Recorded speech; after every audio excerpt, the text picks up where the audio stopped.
अब आपके पास ये question, who are entitled to file a petition to the tribunal for the winding up of the company. मतलब tribunal के पास रिक्वेस्ट किसकी आती है? ट्रिब्यूनल अपने आप से तो डिसीजन ले नहीं रही है, जितने भी हमने वाइंडिंग अप के स्टेप्स देखे कि वाइंडिंग अप के ग्राउंड्स देखे, तो कौन पेटिशन डालता है ट्रिब्यूनल के पास? कौन कौन डाल सकता है पेटिशन, कौन कौन रिक्वेस्ट डाल सकता है जब कंपल्सरी वाइंडिंग अप का ऑर्डर देती है ट्रिब्यूनल? तो सबसे पहले है पेटिशन बाय द कंपनी, मतलब कंपनी खुद ही डाल रही है पेटिशन कि भाई हमारी कंपनी को वाइंडिंग अप का ऑर्डर दे दो ताकि हम वाइंडिंग अप का प्रोसेस स्टार्ट कर सके। क्योंकि एक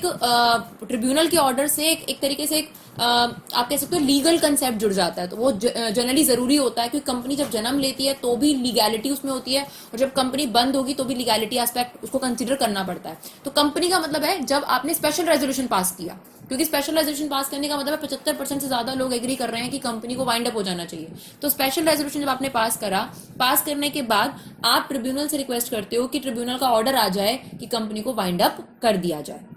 दूसरा है पेटिशन बाय एनी क्रेडिटर और क्रेडिटर्स, मतलब या तो कोई एक क्रेडिटर या क्रेडिटर का ग्रुप जिनको लगता है कि कंपनी अपने टाइम पे लोन नहीं चुका रही है या कंपनी डिफ्रॉड करने की कोशिश कर रही है, उनका लोन नहीं देना चाहती है, तो ये एक रीजन बनता है कि क्रेडिटर्स या फिर क्रेडिटर का ग्रुप, ठीक है, ये ट्रिब्यूनल को रिक्वेस्ट कर सकते हैं, पेटिशन डाल सकते हैं कि कंपनी का वाइंड अप कर देना चाहिए और कंपनी की जो एसेट्स हैं उनको बेचकर इन लोगों का पैसा चुकाया जाना चाहिए। थर्ड है पेटिशन बाय कॉन्ट्रीब्यूटरी और कॉन्ट्रीब्यूटरीज, जनरली जो शेयर होल्डर्स होते हैं जिनका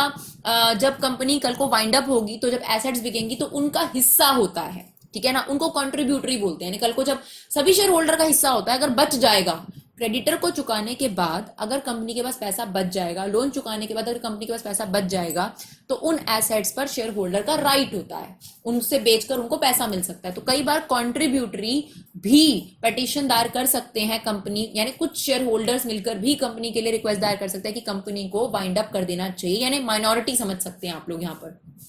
इसके अलावा फोर्थ पॉइंट है, हमने जैसे फर्स्ट पॉइंट में डिस्कस करा कंपनी, सेकंड पॉइंट में डिस्कस करा क्रेडिटर, थर्ड पॉइंट में हमने डिस्कस करा कॉन्ट्रीब्यूटरी जो कि in other word shareholders ही हैं, या फिर ये तीनों मिलकर भी, ठीक है, या इन तीनों में से दो के कॉम्बिनेशंस भी हो सकता है, क्रेडिटर प्लस कॉन्ट्रीब्यूटरी इन दोनों ने पेटिशन दायर कर दी, तो इनके कॉम्बिनेशन भी पेटिशन दायर कर सकते हैं कंपनी के वाइंड अप के लिए। फिफ्थ पॉइंट है पेटिशन बाय रजिस्ट्रार, अगर खुद कंपनी का रजिस्ट्रार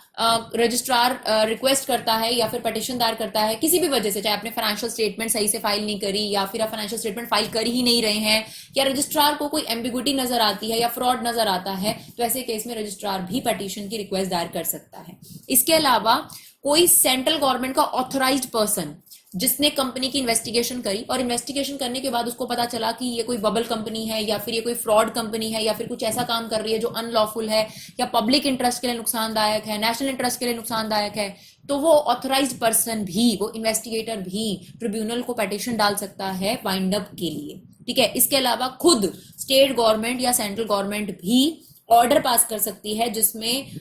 जो है वाइंडिंग अप कंपनी के लिए किसी भी बेसिस पे, जो ग्राउंड मोरालिटी का ग्राउंड है या कोई भी ग्राउंड जो स्टेट गवर्नमेंट या फिर सेंट्रल गवर्नमेंट को फिजिबल लगता है, उन ग्राउंड्स के बेसिस पर वो एक पर्टिकुलर कंपनी को खुद ऑर्डर पास कर सकती है कि that company should be wind up. तो these are the persons who can file petition in tribunal for the winding up of the company.